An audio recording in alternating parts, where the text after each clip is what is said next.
Hola a todos queridos oyentes, sean bienvenidos a una nueva entrega de Perspectivas Sociológicas, el podcast de Sociología de la Universidad Estatal de Bolívar. Ya saben, el espacio donde reflexionamos sobre aspectos tanto económicos, políticos, sociales y culturales que componen a nuestra sociedad contemporánea.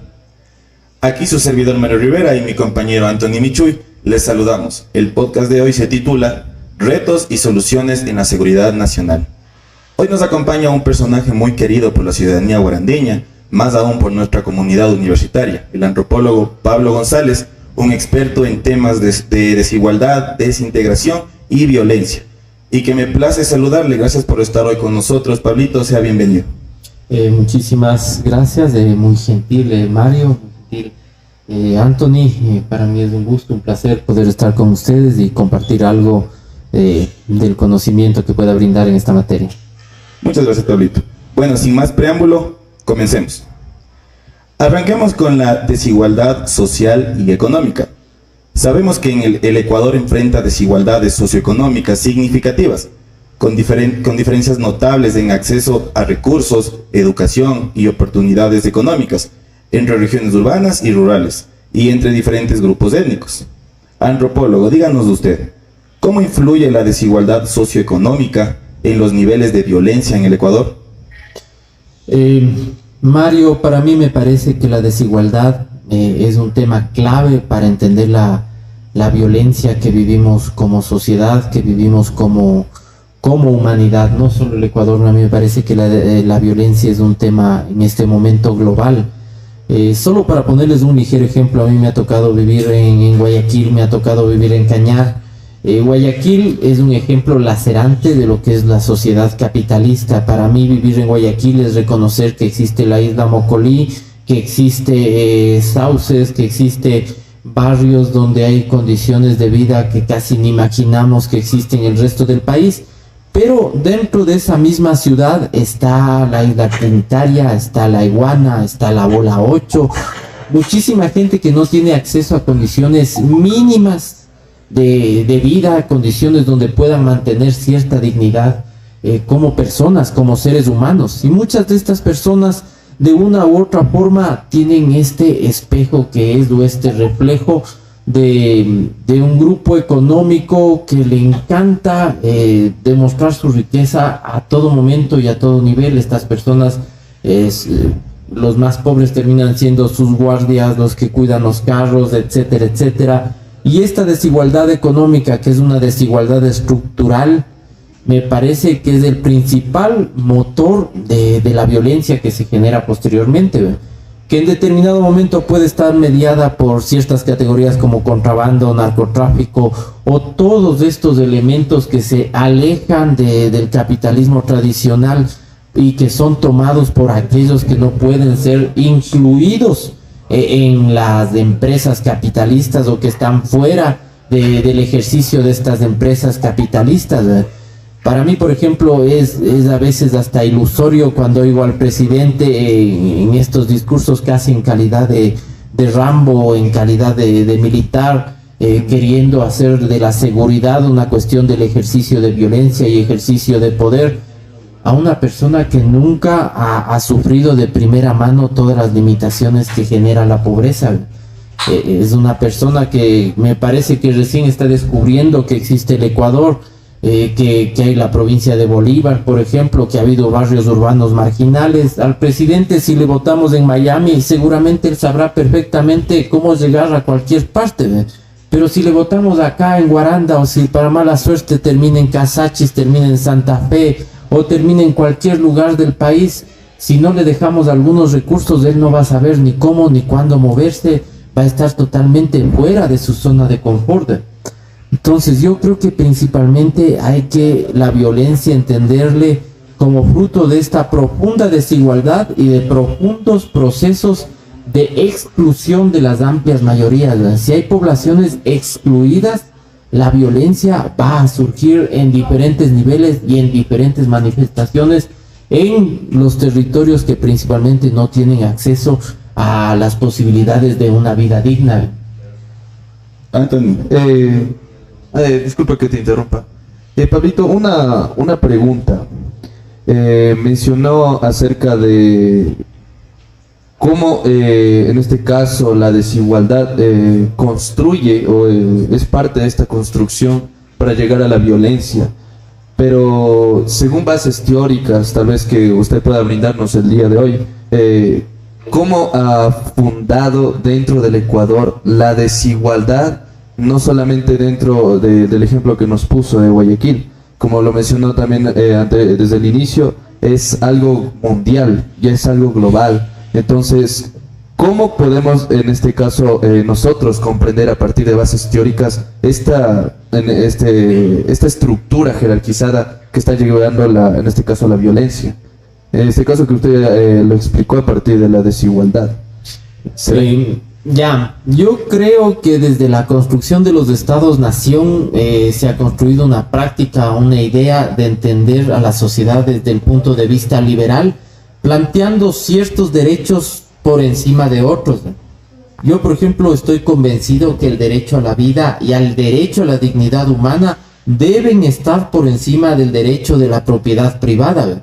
Si le planteamos a esto a la óptica de un libertario, por ejemplo, como Milei, capaz que le da el infarto, capaz que quiere ir a perseguir a algún pobre hombre que esté viviendo en un barrio urbano marginal por decir esta barbaridad, pero yo estoy convencido que tienen que haber prioridades, que tienen que priorizarse los derechos a la vida, que tiene que priorizarse ciertas categorías por encima de la ganancia. Yo creo que la escala como seres humanos está totalmente tergiversada. Nunca puede pensarse un país en función de la ganancia o de la prosperidad económica de unas pocas empresas. Yo, por ejemplo, creo y considero que tiene que haber categorías que tienen que estar en un nivel superlativo y que son obvias, pero a veces no las planteamos como obvias. La primera categoría, el ser humano necesita ciertas cuestiones indispensables y elementales y deben estar por encima de todo. El aire, que a veces nos olvidamos que es un recurso también, debe ser una categoría básica. El medio ambiente debería estar por encima de la ganancia de una empresa, de la ganancia de un grupo económico. Aire, agua, soberanía, seguridad alimentaria, me parece que son categorías fundamentales y básicas, y luego podemos pensar en otro tipo de categorías. Entonces, si vivimos en un estado que desde que se constituyó en nación privilegia el derecho a la propiedad por encima del derecho a la vida y de una vida digna de todos sus ciudadanos, vamos a seguir viviendo y vamos a seguir enfrentando situaciones de violencia. En la actualidad, la violencia enorme que tenemos es de esto que se ha llamado el narcotráfico, y que en momentos se le plantea como la categoría de terrorismo. Pero que hay que olvidar que el narcotráfico funciona porque vivimos en un sistema capitalista que también privilegia las ganancias con el mínimo esfuerzo. Y si existe un segmento o un lugar del mercado donde hay una droga que es la mercancía perfecta para el sistema capitalista, mientras vivamos en un sistema capitalista va a seguir existiendo el narcotráfico y se va a seguir gente que va a haber una posibilidad de generar ganancias con un mínimo de esfuerzo, a pesar de que puede estar al margen de la ley. No hay que olvidar que muchos grandes capitalistas también lograron hacer sus fortunas estando al margen de la ley. Podemos ver un Carlos Slim que logró hacerse millonario en determinado momento, pudiendo cooptar lo que era el privilegio de los celulares en la Ciudad de México. Y si vamos revisando, cada gran capitalista en algún determinado momento terminó violentando lo que eran los derechos de los grandes, de la ciudadanía, de su pueblo, de su nación. Entonces a mí me parece que si seguimos en esta óptica de pensar que la violencia se puede controlar con policías, con militares, no va a cambiar, no va a ser distinta. Si quiere algún momento dentro del sistema capitalista controlarse el narcotráfico, por ejemplo, tiene que comenzar a buscarse dónde corren los grandes recursos y dónde corre todo el dinero y las ganancias que genera el narcotráfico. Porque no hay que olvidarnos que un señor Norero terminó siendo vecino de Guillermo Lazo y de Jaime Nebot. ¿Cómo puede ser que un señor que lava el dinero para el narcotráfico sea vecino de estas personas y nadie haya sabido, nadie se haya dado cuenta, y hay un Estado permisivo que le dé todas las libertades al sistema financiero para que pueda manejar estos recursos sin ningún temor? a mí me parece que estamos apuntando hacia los sitios equivocados, porque si se apunta a combatir el narcotráfico, yendo a los barrios urbanos marginales a capturar a cabecillas menores, y no se apunta a los grandes recursos que genera el narcotráfico, el tema de la violencia va a seguir siendo constante y permanente para la sociedad ecuatoriana e inclusive para la sociedad a nivel global. Pero desde esta estructura, porque sabemos que la premisa fundamental que usted está partiendo, aquí hay que ponerlo en la mesa, como se diría vulgarmente, es la corrupción. ¿Cómo podemos nosotros, en este caso, determinar que la corrupción, en este caso dentro de un país, dentro de un estado que practique, si digamos en nuestro país, que siempre ha habido prácticas de alguna u otra manera se ha intentado como que socapar prácticas, en este caso izquierdistas y todo eso?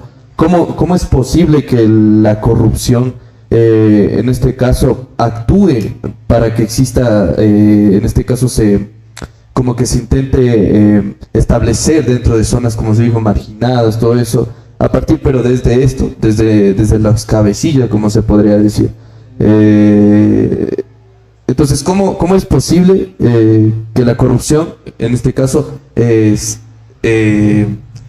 nosotros podamos entender a partir de esto, desde el orden mayor? Esta es mi pregunta. Ya, a veces se genera de este discurso de que la corrupción es una realidad más de Latinoamérica que una cuestión de los países del primer mundo, y a mí me parece que esto no es tan real. A mí me parece que la meca de la corrupción a nivel mundial se encuentra en Estados Unidos, se encuentra en Europa. Muchos de los recursos del narcotráfico terminan en Miami. Muchos de los delincuentes que generan o lucran con actividades delictivas terminan teniendo su dinero en Miami, en Delaware, en ciertos paraísos fiscales donde tienen mayores ventajas, y la sociedad capitalista y la sociedad financiera a nivel mundial termina obviando todo este manejo enorme de recursos, no solo del narcotráfico, de trata de blancas, de trata de menores de edad, de tráfico de armas, etcétera, etcétera. A veces se plantea y se dice que solo los ecuatorianos somos una sociedad corrupta, pero para poner un ejemplo triste y lacerante, no hay que olvidarnos que el expresidente de Estados Unidos está con un juicio por querer silenciar a una actriz porno para que no diga que has tenido ciertas acciones con esta señora, etcétera, etcétera, y me parece que incluso no va a poder llegar a ser candidato. No hay que olvidarnos que Johnson & Johnson en Estados Unidos fue una de las empresas farmacéuticas que generó la mayor cantidad de ganancias vendiendo productos que eran derivados de opiáceos. A veces se nos quiere pretender o se nos quiere meter en el imaginario que la corrupción es un tema lacerante más que nada de América Latina, y a mí me parece que la corrupción es un tema real y lacerante no solo de América Latina, sino de todos los lugares donde hay esta idea de este capitalismo voraz, de la ganancia por encima de todas las cosas. Va a haber niveles mayores de corrupción, tiene que haber otro tipo de entendimiento, otro tipo de valores. Es real. Para nosotros la corrupción en estas economías, que hay una acumulación enorme de capital en pocas personas, estaba viendo que 20 familias entre Quito, Guayaquil y Cuenca acumulan más del 50% de los recursos que tenemos como país. A mí me parecía que esto no puede ser, es casi un absurdo pensar que solo en 20 familias hay más riqueza que en el 80% de la población. Estas escalas de desigualdad a mí me parece que tienen, deben y van a estallar. En este momento están estallando en los barrios urbanos marginales, que ven una posibilidad irreal y cierta de poder salir de la pobreza o de poder disfrutar todo lo que les muestra el capitalismo a través de entrar en este tipo de negocios, a través de generar ciertas prácticas fuera del sistema. Pero yo creo que si se comienza a poner por encima de todas las cosas la vida y la dignidad humana, en ese momento se va a poder combatir la violencia, la delincuencia, el narcotráfico y otros males que nos afectan como sociedad. Pablito, perfecto, a mí me pareció muy interesante el tema de la familia, porque es muy crucial también en el aspecto de la violencia.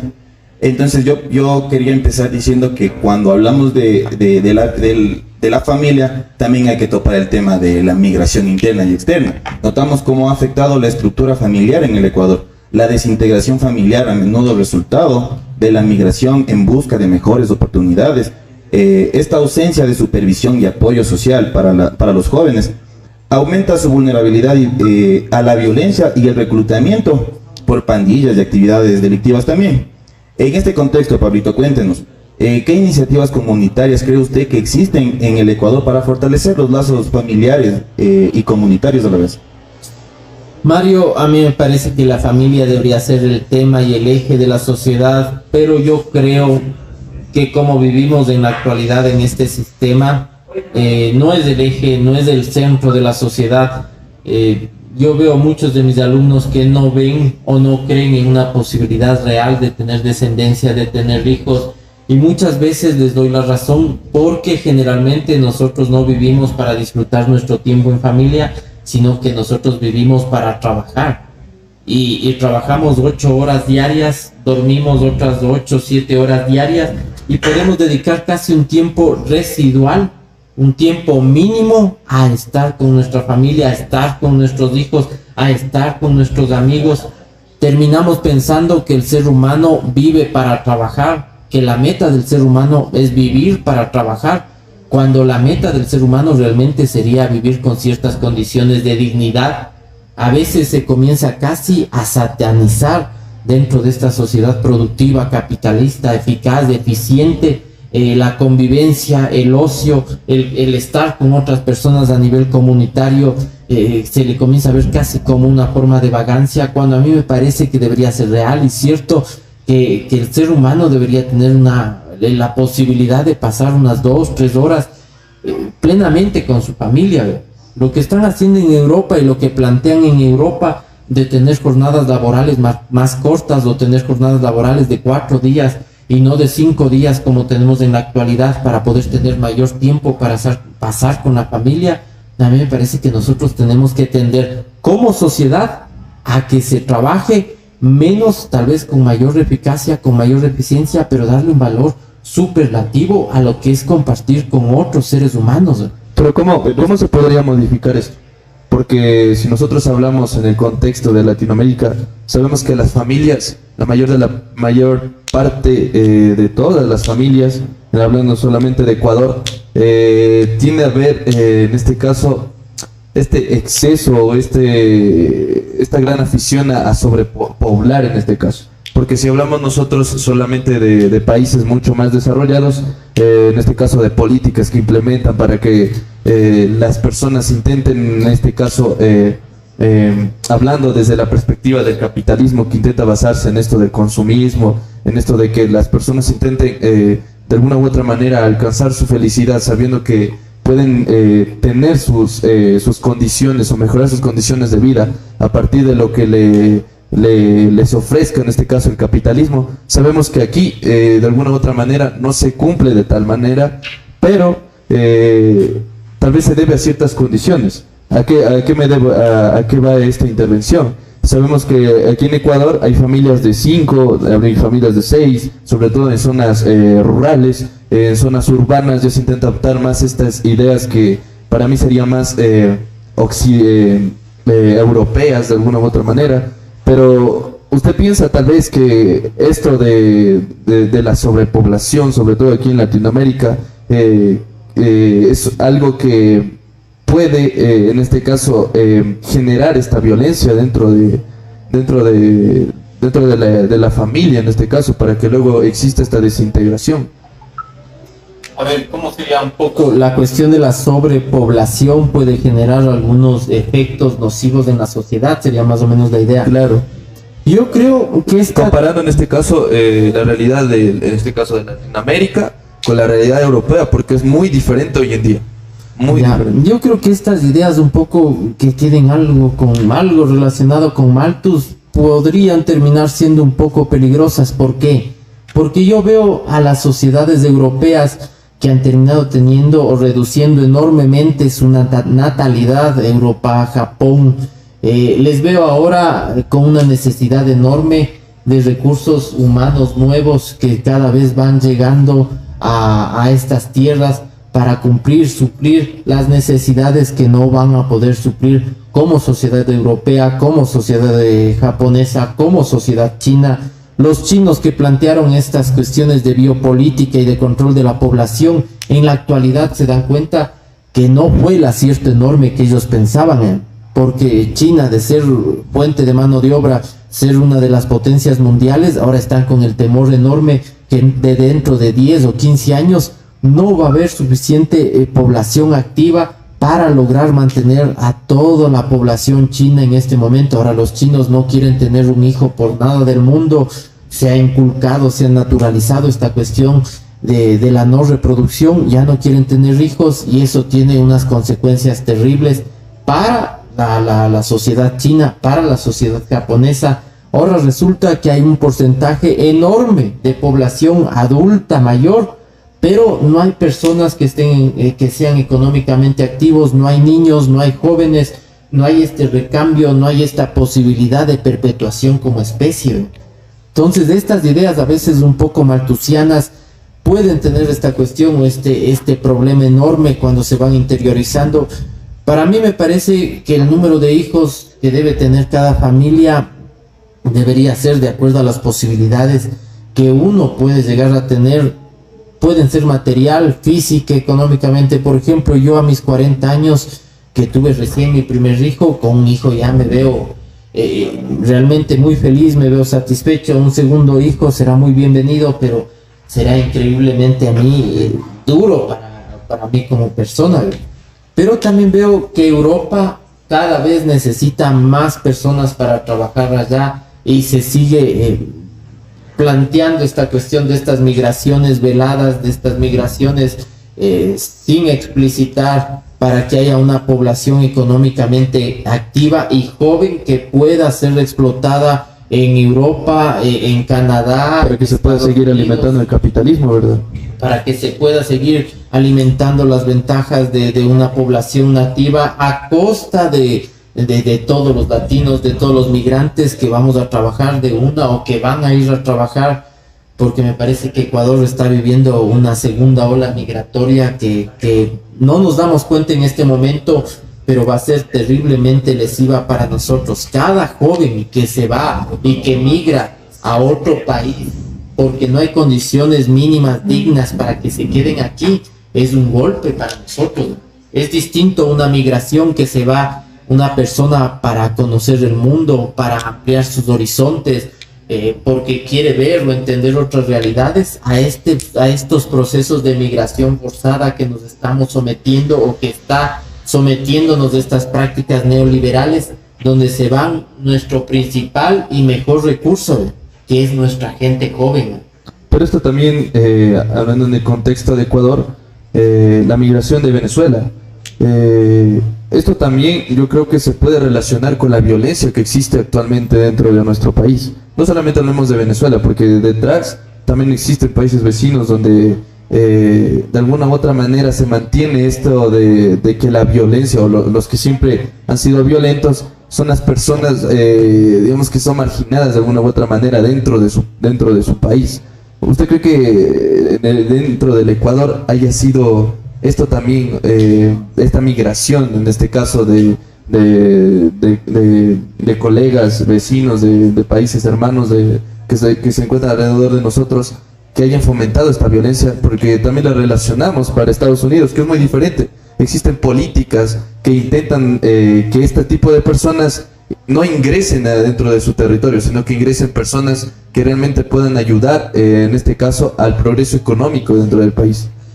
Ya, para mí es un poco complejo, difícil esto, principalmente porque yo soy de un territorio, soy de Guaranda, que los guarandeños por distintas circunstancias somos constantes y permanentes migrantes. Estamos migrando por condiciones de trabajo, por cuestiones de estudios. Cuando alguien de provincia va a Quito, somos plenamente identificados como chagras. También hay esta cuestión de valorar de una manera superlativa a los quiteños y un poco plantearse como que son los chagras los que han dañado a la gran capital o a la gran ciudad. Entonces, a nivel identitario, a mí me parece que se genera estas prácticas o estas ideas que el que vive, que el que está dentro es del bueno y el que viene de afuera es del malo. Y a mí me parece que se tornan en generalizaciones que son muy, muy, muy peligrosas, porque hay venezolanos que han venido aquí a brindarnos toda su contingencia, toda su capacidad. Hay venezolanos que ya venían de ciertos procesos que me parece que dentro del gobierno del régimen de Maduro en determinado momento las cárceles se tornaron inmanejables y en cierto momento sí resultó real que dijeron tenemos demasiados presos, dejémosles libres y veamos qué hacen fuera de nuestras fronteras. Pero generalizar los procesos migrantes de familias que han venido en condiciones muy tristes, muy lamentables, y plantearse que automáticamente van a ser delincuentes, me parece que no debería darse jamás, porque hay que recordar que nosotros como bolivarenses, como guarandeños, como latinoamericanos, también somos y vamos a ser migrantes, y para mí sería durísimo que a nuestros compañeros, a nuestros compatriotas, sean terminando juzgados de la misma manera por la gente que es afín a estas ideologías de Donald Trump y comiencen a decir los ecuatorianos son los que nos han fregado a nuestro país, los ecuatorianos son los que llevan la delincuencia en Estados Unidos, los ecuatorianos son los que nos roban nuestros trabajos. Entonces a mí sí me genera un temor enorme, y a veces estas ideas terminan siendo replicadas, aunque no lo creamos, por los mismos migrantes. Yo tengo algunos amigos que han migrado en Estados Unidos, todavía no viven ni siquiera una generación, se han casado con una persona de allá y ellos ya son de Donald Trump y ellos ya están en contra de la migración. Parece broma, pero termina siendo real. Ya cruzas el río y ya no quieres que nadie más cruce el río, no quieres que nadie más vaya allá, y a mí me parece que esto puede ser extremadamente peligroso para nosotros ponernos en estas ideas, en estas generalizaciones que pueden terminar siendo xenofóbicas. Yo creo que la migración es necesaria, tiene que ser constante, permanente, y como yo decía, yo soy parte de un proceso de migración porque me reconozco como chagra, como bolivarense. Me voy más atrás y veo que yo no soy originario de estas tierras.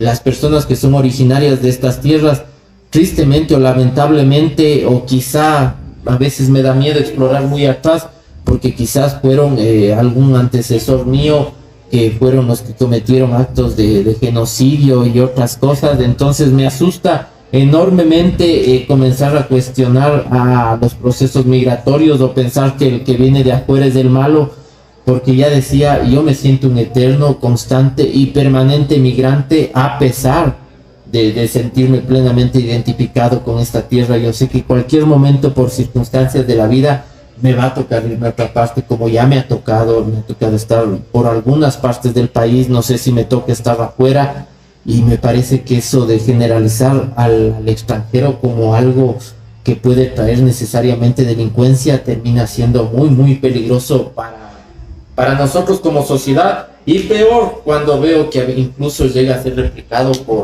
por autoridades que pueden ejercer el poder como Estado. Pablito, totalmente. Yo también pude observar que, según la conversación que acabo de tener con Anthony, no hay que irnos tampoco tan lejos.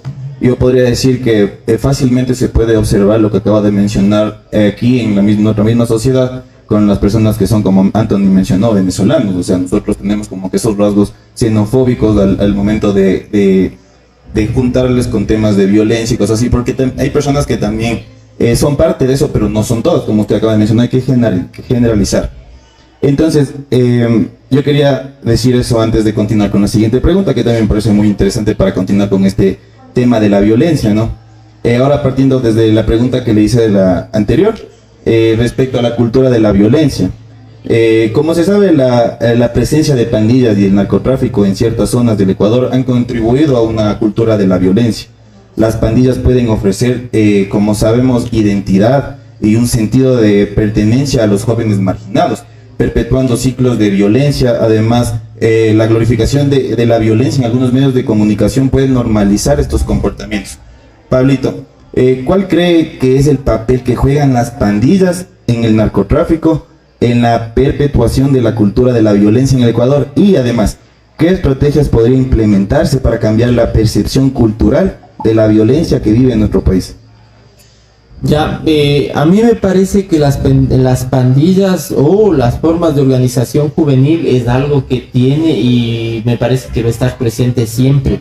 La cuestión que a mí me parece extremadamente peligroso es cuando estas pandillas terminan siendo asociadas a ciertas formas de ejercicio de poder que pueden ser a través del narcotráfico u otras formas de ejercicio de violencia. Yo en mi juventud había aquí en Guaranda, se practica la cuestión de las jorgas. De una u otra forma, los guarandeños creo que han tenido esta cuestión de las jorgas o de formas de asociación juvenil.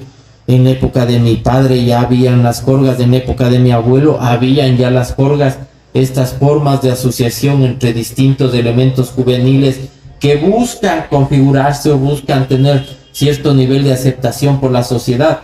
Cuando estos elementos asociativos terminan siendo cooptadas por estas formas marginales o estas formas de ejercicio del capitalismo, como puede ser el narcotráfico o puede ser el ejercicio de violencia, me parece que allí se torna extremadamente peligroso. Pero la asociación juvenil, la creación de pandillas, jorgas, grupos juveniles, tiene y debe haber. Yo espero y aspiro que a nivel comunitario haya formas de socioorganización juvenil. Creo que también a nivel universitario, a nivel de barrios, tiene que haber estos grupos de asociación juvenil. El problema me parece que no está por estos grupos de asociación, sino por estos grupos de ejercicio económico que de cierta forma sí le disputan el poder o el ejercicio del poder al Estado, siguiendo esta idea de Weber, a veces la cuestión del control de la violencia, etcétera, etcétera. Creo, y puedo estar malentendiendo, que mientras haya esta cuestión de la generación de ganancia malsana que se genera el narcotráfico y de las drogas como un elemento que tiene o es prohibido, tabú, prescrito por la sociedad, va a seguir siendo un negocio perfecto, un negocio redondo, si no comenzamos a entender las drogas como un problema de salud pública y seguimos creyendo que las drogas y el narcotráfico es un problema policial y militar. Va a seguir habiendo estos problemas enormes y va a seguirse planteando que el problema está en las pandillas, y yo no creo que el problema esté en las pandillas, sino el problema está en estos ejercicios de poder de grupos económicos y cómo estos grupos económicos pueden utilizar a la gente joven para poder generar sus ingresos, para poder cuidar sus redes de negociación, distribución, manejo del dinero, etcétera, etcétera. Yo creo que el narcotráfico ha permeado las más altas esferas de la sociedad. Yo creo que los sistemas financieros disfrutan en gran parte de los recursos que se generan por el narcotráfico, pero allá no se ve. Yo creo que muchísimos políticos reciben recursos del narcotráfico que el narcotráfico necesita lavar, blanquear, etcétera, etcétera, pero para allá no se ve. Y se termina viendo y criminalizando y pensando que el peligroso es ese elemento juvenil que se dedica al microtráfico, a la venta o a la cuestión del sicariato o al robo menor. Y a mí me parece que estos elementos tristemente son elementos incluso que son elementos casi desechables en esta gran escala delictiva, y que los grandes elementos, los grandes pesos que tiene el narcotráfico en la sociedad termina obviando, termina invisibilizándoles, termina naturalizando, porque estos elementos generan recursos y tristemente para la sociedad capitalista dinero es dinero y el dinero no importa de dónde y cómo venga. Si no cambiamos esto... Entonces existe una dominación, en este caso, por parte de estas masas, porque hoy en día este concepto de estas masas o el concepto de estas grandes organizaciones que nos dominan hoy en día de manera que a veces no parece ser palpable, pero nosotros las sentimos de alguna u otra manera. sobre todo en esta parte individual, cuando nosotros mismos nos cuestionamos qué es lo que está sucediendo. Y creo que ahí es donde nacen estos colectivos de concientización, de saber qué es lo que están haciendo de nosotros. Yo observo algo que es acerca de la cultura. En este caso hablamos de la cultura juvenil. En esta cultura podemos observar varios puntos, como sería la vestimenta, la música. Hablamos de la influencia que tienen, digamos, hoy en día voy a poner de ejemplo, y algo que es visible, la gran industria musical que existe dentro del mundo actualmente. Poniendo de ejemplo el dominio del reggaetón dentro de sus músicas, en este caso la construcción de esto, cómo domina a los jóvenes por medio de sus letras, por medio de tal vez de esta inmoralidad que puede llegar a construir esta violencia. Yo no sé si usted tal vez lo observa de esta manera, cómo esta violencia ha ido transformándose en el transcurso del tiempo, porque hoy en día palpamos una violencia que está diseñada dentro de Latinoamérica para los jóvenes.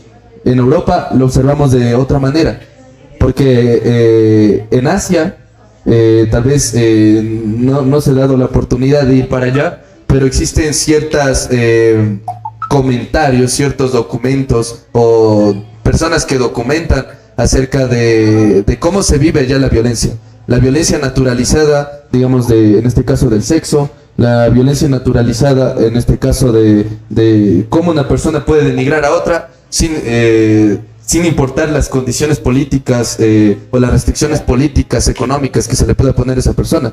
Hablando ya de los centros, en este caso de entretenimiento que tienen allá en este caso China, donde se naturaliza de alguna manera esto de la pornografía, de que las personas pueden de alguna u otra manera, personas mayores pueden tener este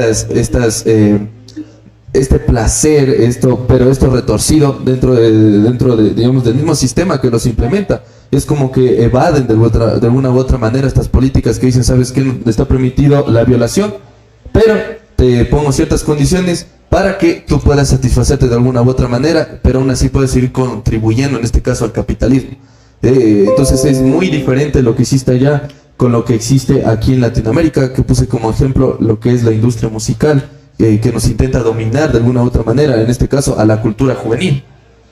Ya, a mí me parece que lo que se plantea y lo que se genera en las industrias culturales sí van planteando ciertos elementos que pueden facilitar ciertas formas de dominio.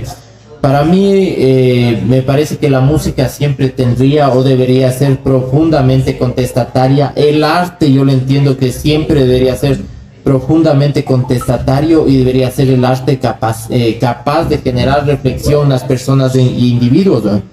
Lo que a mí me parece extremadamente peligroso es cuando el arte pierde estas condiciones y el arte termina siendo un elemento que sirve para dominar o perpetuar ciertas formas de dominio, o incluso que sirve simplemente para entretener. Para mí el arte que simplemente entretiene ha perdido su razón de ser. A mí me gusta la idea de que el arte, aparte de entretener, también genera la posibilidad de que se genere conciencia en la gente. ¿Qué quiero decir con esto? Que a mi entender el reggaetón genera una forma de entretenimiento, genera formas de cosificación de la mujer que poco a poco se van naturalizando, pero en sus letras va perdiendo la noción real de qué debería ser el arte. Y no, esto también a veces se puede caer en falsas generalizaciones, pero por ejemplo a mí me encanta Calle 13, me encanta la cuestión de Residente, hay letras de Latinoamérica que tienen y que me plantean ciertos escenarios distintos, pero por ejemplo luego me encuentro con un escenario que hay un señor que se llama Daddy Yankee y se pasa toda una canción hablando de que la muchacha está dura sin ir al gimnasio. Y digo, ¿en qué momento algo se perdió aquí? ¿Y las pandillas, cómo usted le introduciría ahí? La cuestión de cómo se va planteando, generando las pandillas. A mí me parece que las pandillas en determinado momento, no sé, en Estados Unidos o en otros sectores, rap, hip hop, también sirvieron para que se vayan identificando muchos grupos urbanos marginales con una cuestión contestataria hacia el sistema Y en ese sentido a mí me parece que también es un arte que implica ciertos niveles de reflexión. De allí que en determinado momento acá se pueda llegar a utilizar o plantearse ciertas músicas como himnos para ciertos grupos. Me parece que es dentro de estas manifestaciones que se van creando a partir de estos grupos urbanos marginales, pero si las industrias culturales estuviesen enfocadas no simple y meramente al entretenimiento o simple y meramente a esta cuestión de que la gente pierda la atención de los temas cruciales o fundamentales, el arte debe ser el motor que cambia la humanidad. Pablito, hay un ejemplo clarísimo de lo que acaba de mencionar, y es un artista llamado Peso Pluma. Es un cantante muy reconocido a nivel mundial actualmente, mueve masas, al menos en Latinoamérica. ¿Y por qué le meto en la conversación? Porque es un personaje que promueve la narcocultura. Al menos en México todas sus letras están basadas en temas tanto del narcotráfico, de la violencia y así. Entonces yo creo que también de alguna forma contribuye a que jóvenes marginados en la actualidad aquí en Ecuador y en otros países también sientan ese sentido de importancia. Hay un autor que se llama Dale Carnegie, que habla sobre la importancia que necesita el ser humano para vivir. Entonces yo interpreto que al no tener algo en lo que tú te puedas basar o que tú te puedas sentir importante, y digamos te den un arma o te den drogas o algo así, y estar acompañado de una narcocultura a través de un género musical o de una música, de un ritmo que te lleve, yo creo que te apropias de esta importancia que tienes, y de esa forma puedes contribuir a generar este tipo de conglomerados de personas que crean violencia y además así. Yo también estoy muy a favor de lo que acaba de mencionar sobre las pandillas, que muchas de las veces nacen con otro sentido, como ser revolucionarios y además así. Y yo también, como para ir cerrando esta pregunta, quería hacerle una pregunta más.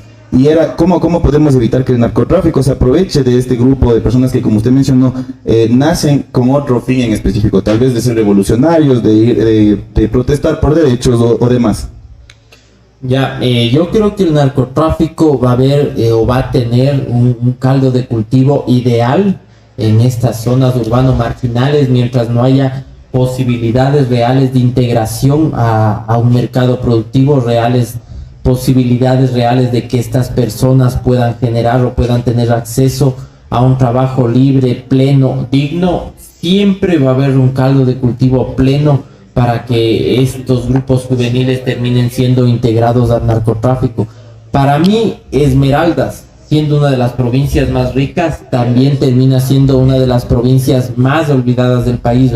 En Esmeraldas está Balao, en Esmeraldas está la refinería. Esmeraldas es una provincia totalmente verde. En Esmeraldas se encuentran grandes centros turísticos donde se mueven muchísimos recursos, pero la capital de Esmeraldas, aunque no se lo crea, hasta la actualidad no tiene agua potable en barrios enormes de Esmeraldas. Recién en el año, si no estoy mal, 2017, se pensó en un plan para que Esmeraldas tenga agua potable en los barrios del sur. Las condiciones, las posibilidades de acceso, de trabajo a los grandes colectivos en Esmeraldas son mínimas. Siempre que hay estas condiciones, siempre que hay este abandono constante y permanente del Estado, siempre que se vea a San Lorenzo, siempre que se vea a Atacames, a Tonsupa, simplemente como centros vacacionales, o que hay que mejorar las condiciones para que la gente vaya a hacer turismo y no mejorar las condiciones del grueso de la población de los colectivos, va a ser un caldo de cultivo perfecto. Mientras en Guayaquil siga habiendo la isla Moculí, mientras en Guayaquil siga habiendo San Borondón, mientras en Guayaquil incluso se plantee esta cuestión, esta riqueza de una manera lacerante de ciertos grupos de la población, y los otros no tengan absolutamente nada y tengan que pensar que tal vez no tengan ese día ni para comer, la violencia y la posibilidad de ser reclutado por el narcotráfico va a ser una cuestión permanente. Es decir, entonces, si no lo hace el Estado, lo hace el narcotráfico para adueñarse de las personas. Si el Estado no logra generar políticas públicas que genere una inclusión plena y reduzca las brechas de desigualdad entre pobres y ricos, va a haber un caldo de cultivo permanente para que estos grupos jóvenes urbanos marginales sean incluidos y vayan a agregarse al narcotráfico como la única fuente o la única posibilidad real de dejar de ser pobres y poder acceder a todo lo que les brinde y les ofrece el capitalismo. Foucault en algún momento decía, el capitalismo no se impone, el capitalismo seduce, porque la gente termina viendo en la televisión todas las maravillas que ofrece el capitalismo, casa grande, carro grande, todas las maravillas que se ofrece por la televisión del capitalismo, pero solo lo ve como una imagen. Y para acceder a eso no hay cuestiones ciertas o reales de un empleo que pueda tener. Hay personas, hay población joven que teniendo una profesión no logra conseguir un empleo. Y no hay que olvidarnos que nosotros somos un Estado garantista y de derecho, y que si leemos nuestra Constitución, el trabajo es un derecho de nosotros como ciudadanos.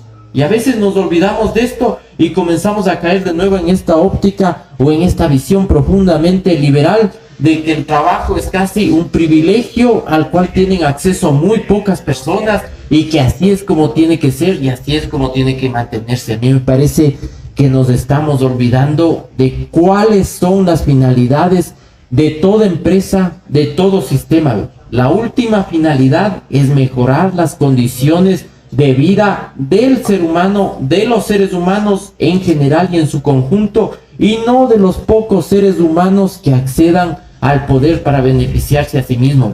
A mí me parece que vivimos en una condición terrible y miserable, donde hay un gobierno que, por ejemplo, se perdona los impuestos que tiene que pagar a su familia, a su grupo familiar, plantea la cuestión de un bono de alimentación para policías, pero no está pagando a las instituciones públicas, MIES, no está pagando a las universidades, no está pagando a sus proveedores, y así puedo ir diciendo muchas cosas más sobre lo que está haciendo y planteándose la seguridad como el único esquema que deberíamos tener como país.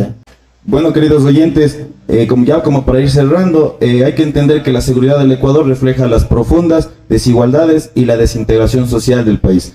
Para mejorarla es esencial abordar estos problemas de manera integral, como mencionó Pablito en la entrevista, promover la justicia social y reforzar la cohesión comunitaria. Solo así se podrá construir una sociedad más segura y más equitativa y a la vez equilibrada. Y bueno, a través de este medio también agradecerle, Pablito, porque ha sido una conversación muy esclarecedora. También Anthony, agradecerle por su tiempo y su conocimiento en este tema tan crucial. Para nuestros queridos oyentes, recuerden que cada uno de nosotros somos y tenemos el poder para marcar la diferencia y hacer un mundo diferente o un mundo de cambio. Hasta la próxima entrega de Perspectivas Sociológicas, el podcast de Sociología de la Universidad Estatal de Bolívar. Síganos en nuestras redes sociales. Muchas gracias.